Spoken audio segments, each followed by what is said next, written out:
Hello বন্ধুরা, তোমাদেরকে কাশির টেক ফর ইউ চ্যানেলে স্বাগত।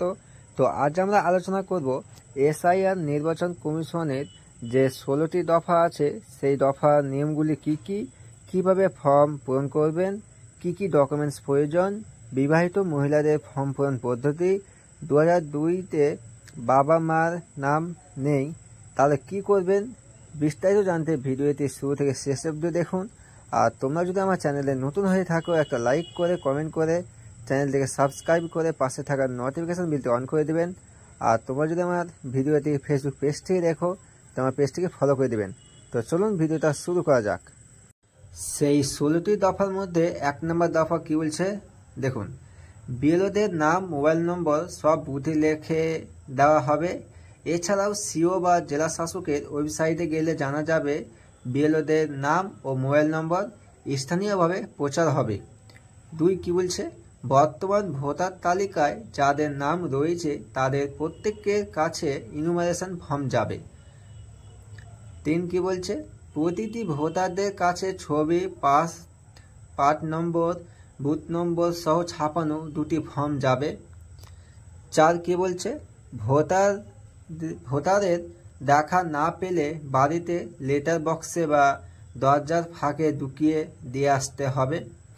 5 ফর্ম জমা দেওয়ার সময় কোনো নথি দিতে হবে না, তবে ফর্মের 2002-এর ভোটার তালিকায় তার মা, বাবা, ঠাকুরদা বা ঠাকুমার নাম থাকলে সেই লিঙ্ক উল্লেখ করতে হবে।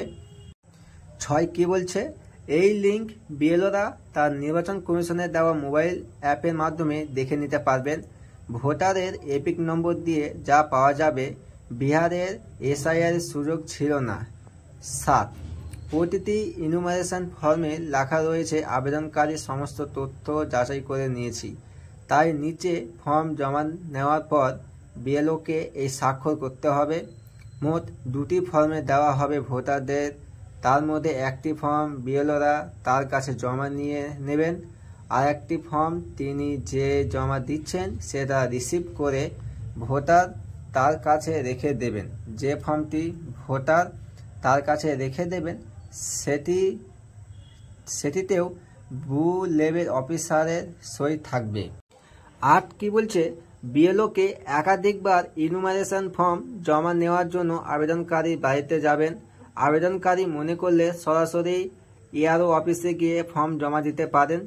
জমা দেওয়ার সময় আবেদনকারী রিসিপ্ট কপি হিসাবে দ্বিতীয় ফর্মটি বিএলওকে দিয়ে স্বাক্ষর করিয়ে নেবেন। কোনো ভোটার বাইরে থাকলে 4 নভেম্বর পর থেকে 4 ডিসেম্বরের মধ্যে সরাসরি পশ্চিমবঙ্গ সিও ওয়েবসাইটে গিয়ে তার ইনুমারেশন ফর্ম পূরণ করতে পারবেন। 10 কি বলছে, কোনো ব্যক্তি কাজের জন্য বাইরে থাকলে তার হয়ে পরিবারের অন্য সদস্য স্বাক্ষর করে জমা দিতে পারবেন, তবে স্বাক্ষরকারীকে লিখে দিতে হবে আবেদনকারীর নাম এবং তার সঙ্গে সম্পর্ক। 11 কি বলছে, ইনুমারেশন ফর্ম জমা দিলেই খসড়া ভোটার তালিকায় নাম উঠবে, জমা না দিলে ভোটার তালিকায় নাম ওঠার সুযোগ নেই। 12 যারা ফর্ম নিয়ে জমা দিচ্ছেন না তাদের কাছ থেকে ফর্ম পূরণ করে নিয়ে আসার জন্য বিএলওরা একাধিকবার যাবেন, তারপরও না পেলে বিএলওদের কাছে তা সংগ্রহ করে সাহায্য করার জন্য আবেদন জানানো হবে। তারপরও না জমা পড়লে প্রয়োজনে ইআরওরা এলাকায় ক্যাম্প করবেন, স্থানীয়ভাবে প্রচার করা হবে কারা ফর্ম জমা দেননি। 13 যাদের 2002-এ ভোটার তালিকায় কোনো লিঙ্ক পাওয়া যায়নি তাদের ইআরও বা এইআরও শুনানিতে ডাকবেন। 7 দিন সময় দেওয়া হবে, শুনানিতে সব নথি নিয়ে হাজির হতে হবে। 14 কি বলছে, খসড়া তালিকা প্রকাশের পর দাবি ও আপত্তি শোনার জন্য 54 দিন সময় থাকবে, যার ভিত্তিতে শুনানি হবে।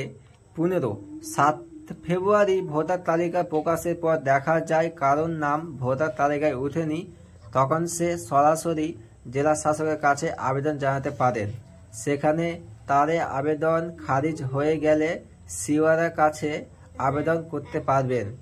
16 তারপরও ভোটার তালিকায় নাম তোলার জন্য আবেদন জানাতে পারেন। নির্বাচনের মনোনয়ন পত্র জমা দেওয়া শেষ পর্যন্ত এই আবেদন জানানো যাবে।